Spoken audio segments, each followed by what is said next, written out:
Olá, sejam bem-vindos ao meu canal do YouTube, também amigos do Instagram. Antes de assistir esse vídeo, aperta aqui o like, compartilha com os amigos, se inscreve no canal. Hoje a gente vai começar um quadro novo aqui no nosso canal do YouTube que se chama Doutora Carol Responde. Então as dúvidas que vocês mandam lá no Instagram eu vou responder aqui para vocês. E a gente vai começar com a dúvida da Janaína. Doutora, uso DIU Mirena. O que a senhora me sugere? Vamos lá. Cada paciente é única. E a gente precisa avaliar os seus exames laboratoriais, as suas queixas, se você se dá bem, não se dá bem, o seu fluxo menstrual, se é regular, se não é. Mas uma mensagem muito importante que eu quero deixar aqui para todas vocês é: preferencialmente usem métodos contraceptivos não hormonais, como a própria camisinha, que ainda vai prevenir as doenças sexualmente transmissíveis, como os DIUs, que são os dispositivos intrauterinos de cobre ou cobre e prata. Nesse caso, essa paciente deve ter preferido usar o DIU do tipo Mirena, de levonorgestrel, pelo fato de que ele dá o conforto de não ter a menstruação. É uma opção realmente de cada mulher, algumas mulheres se dão bem, outras não, mas um recado de uma forma geral é: não utilize métodos contraceptivos, principalmente se tem somente essa finalidade contraceptiva, hormonais, prefira métodos não hormonais. Vamos para a próxima? Doutora, DIU e celulite, qual a relação?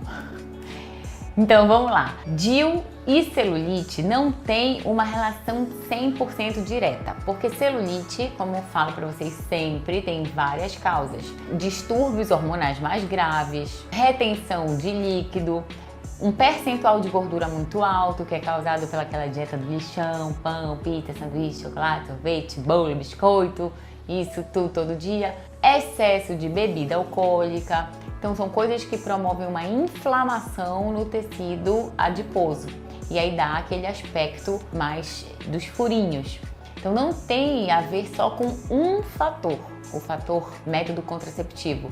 Mas, às vezes, como ele tem um hormônio feminino na sua composição, esse hormônio vai estimular os receptores progestágenos que nós mulheres temos muito na face lateral da coxa.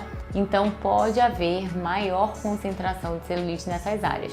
A gente só vai ter como saber com certeza absoluta quando você trocar o método e avaliar o que vai acontecer com o seu corpo, como que ele vai responder. Mas a maioria das mulheres que vem aqui no meu consultório, na minha prática clínica, quando troca o método anticoncepcional, existe uma melhora muito grande da libido, uma melhora muito grande da retenção hídrica, do inchaço e até mesmo daqueles impulsos de fome. Beleza? Vamos para a próxima? Doutora, qual a diferença do DIU de cobre e o DIU de cobre e prata? Bom, o DIU de cobre só tem o cobre, porém o fluxo menstrual, ele geralmente é um fluxo maior. As mulheres reclamam bastante dessa parte do fluxo menstrual maior e também de um pouco mais de cólica. O DIU de cobre e prata, né, quando a prata é acoplada no dispositivo, existe uma menor reação tecidual. Óbvio, nem toda mulher vai ser igual, mas a tendência é que o cobre e a prata deem um conforto melhor para a paciente na hora da menstruação. Você não tem também tanto fluxo menstrual mesmo e tanta cólica. Doutora, a senhora acha que libido tem a ver com esses anticoncepcionais? Então vamos lá. Libido é multifatorial. Eu tenho pacientes, às vezes, que acham que é porque a testosterona está baixa e é por isso que a libido está baixa. Testosterona é apenas um fator que pode estar relacionado à libido, mas às vezes a paciente tem uma testosterona normal e não está tendo tanta relação com o namorado, com o marido, com a namorada, ou com quem for, com o parceiro ou parceira, porque na verdade existe um problema cognitivo. Às vezes é muita ansiedade, estresse, ou então mora na casa da sogra, do sogro, com familiares, outras pessoas, muito boleto para pagar, problema no trabalho, filho doente. E aí, às vezes, quando essa pessoa faz uma viagem, namora todo dia. Aí eu sempre digo assim, ó, pegar um avião e atravessar o Oceano Atlântico não aumenta a testosterona. O que aconteceu é que a pessoa saiu de um universo, de um furacão cheio de problemas, conseguiu exercer a sua libido no total. Então, Não fiquem presos a números, presos ou presas na verdade, não fiquem presas a números, ou seja, não se reconheçam num exame de sangue, eu sou esse número, não. Inclusive tem mulheres com a testosterona ali tá meio baixa, mas que não reclamam de libido. Porque depende muito de bem-estar, saúde, bem-estar, se olhar no espelho, se gostar, aquela autoimagem, se achar bonita, não ter vergonha e assim vai. Então são múltiplos fatores, beleza? Mas com certeza, se você utilizar um método contraceptivo não hormonal, você não vai estar interferindo na sua fisiologia normal e existe uma tendência de que a sua libido seja melhor. E vamos para uma pergunta que cai muito na caixinha. Doutora, o que a senhora acha do chip da beleza? Então vamos falar assim. Como médica, eu não sou contra nem a favor de nada. Não existe isso de faz bem, faz mal, engorda, emagrece, é para todo mundo. Não é. Então assim, chip da beleza, que esse nome eu sou contra porque eu acho um nome muito apelativo. Eu acho que vamos chamar de implante hormonal, certo? Esse implante hormonal é para algumas pacientes, para uma população pequena de pacientes que realmente não está mais produzindo hormônio, já está em uma fase perimenopausa ou até de menopausa, tem um estilo de vida muito saudável, ou seja, faz atividade física todos os dias, tem uma alimentação saudável, tem um acompanhamento médico legal, não é muito viciado em doce, não faz uso de bebida alcoólica regularmente. Então são pessoas que podem se beneficiar do uso do implante hormonal, mas eu sempre falo, testa esses hormônios antes de uma forma transdérmica, com gelzinho na pele. Sempre testa antes, por quê? Às vezes você vai pagar muito caro no implante que vai te implantar aí hormônio para 1 ano, ou às vezes 2 anos. E se você tiver algum efeito colateral, como queda de cabelo, como oleosidade de pele, ganho de peso, às vezes jogado esse dinheiro todo fora. Então muito cuidado, primeiro pegue esses hormônios e teste no seu organismo com algum gel, é mais prudente. Muito cuidado com as doses, tá bom? Porque a nossa secreção hormonal ela é pulsátil, feedback positivo, feedback negativo, às vezes está maior, às vezes está menor. E quando você coloca um implante, você está todo o tempo ali com hormônios, geralmente são hormônios anabólicos circulantes. E esses hormônios vão alterar a fisiologia normal, às vezes aumentam a fome, aumentam a retenção hídrica, podem dar um pouquinho de acne, de queda de cabelo. Então tem que ter muito cuidado, tem que ter um acompanhamento médico muito legal e não são todos os pacientes que vão se beneficiar, ok? Mais uma sobre o chip da beleza. Doutora, existe uma promessa que o chip da beleza emagrece. Isso é verdade? Bom, gente, promessas, não acreditem em promessas, porque primeiro, o que emagrece é déficit calórico, tá? Então você precisa ingerir menos do que o seu corpo gasta. Então seu corpo precisa gastar mais, você precisa ingerir menos, seu corpo precisa gastar mais para que exista um déficit. É isso que realmente emagrece. Você implantar hormônios anabolizantes não vão te favorecer o emagrecimento, mas se você juntar com um estilo de vida saudável, ou seja, um aumento da atividade física, principalmente treinos de força, uma suplementação adequada para hipertrofia, por exemplo, com o uso de creatina, uma dieta com um teor de carboidratos ruins baixo, segurar final de semana e não fazer uso de bebida alcoólica, acaba que todo o conjunto das suas ações podem favorecer o emagrecimento, mas não diretamente o implante hormonal vai te fazer o emagrecimento. Essa relação não é direta, ok? Essa é interessante. Doutora, tenho muito medo de engravidar com o DIU.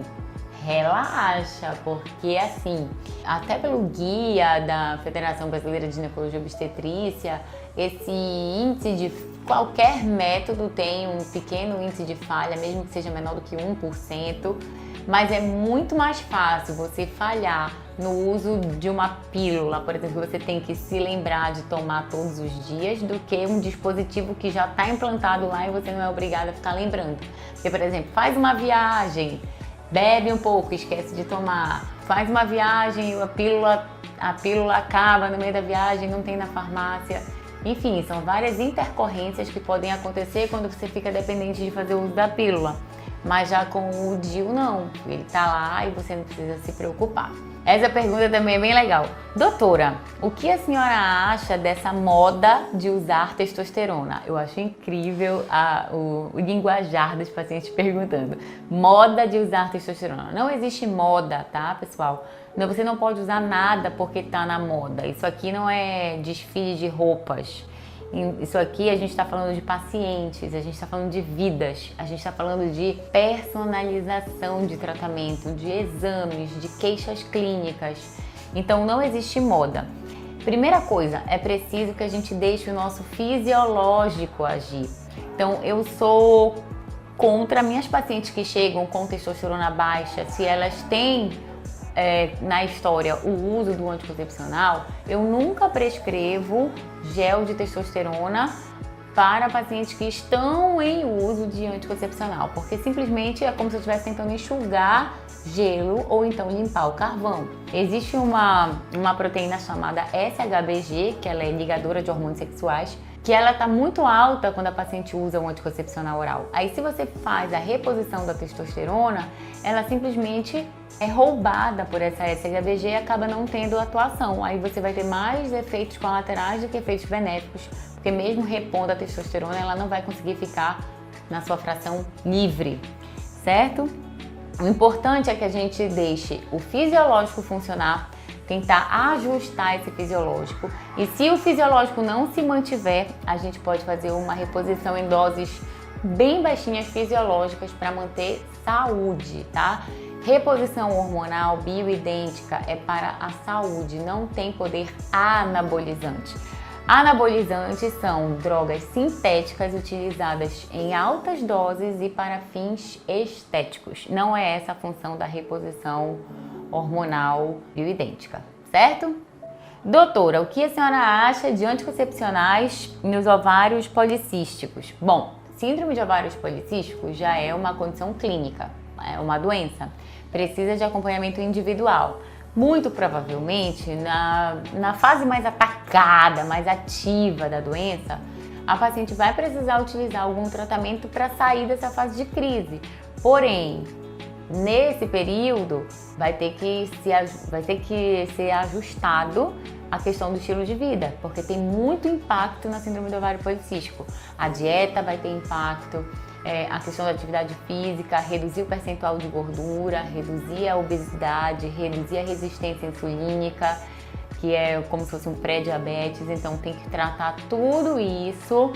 A gente pode suplementar antioxidantes como ômega 3, como cúrcuma, resveratrol, magnésio. Tem várias suplementações que a gente pode fazer para paciente, colocar tudo nos eixos antes de pensar que ela vai ser uma usuária crônica de anticoncepcional para o resto da vida. Ela não precisa se abraçar no anticoncepcional e achar que ela vai tomar o resto da vida. Existe sim tratamentos coadjuvantes que podem melhorar o quadro depois de um certo tempo. Então, cada caso é um caso. Pode sim ter que ser utilizado o medicamento de hormônio durante um tempo, mas se houver mudança do estilo de vida, você pode não precisar ficar tomando o hormônio. É como um paciente hipertenso. O paciente chegou comigo e é hipertenso. Se no momento ele é obeso, diabético, tá hipertenso, não faz atividade física, né, come mal e etc, ele vai ter que tomar um antihipertensivo, ele vai ter que tomar uma medicação para diabetes. E isso muitas vezes vai salvar a vida dele naquele momento, vai estabilizar o quadro. Mas se não houver a mudança no estilo de vida, se não houver a perda de peso, se não houver a suplementação dos microelementos, oligoelementos que aquele organismo está precisando, aí ele vai ficar dependente da medicação o resto da vida. Mas se ele mudar o estilo de vida, perder peso e tudo mais, pode ser que ele se livre da medicação antihipertensiva, tá certo? É isso aí, pessoal. Até o próximo vídeo.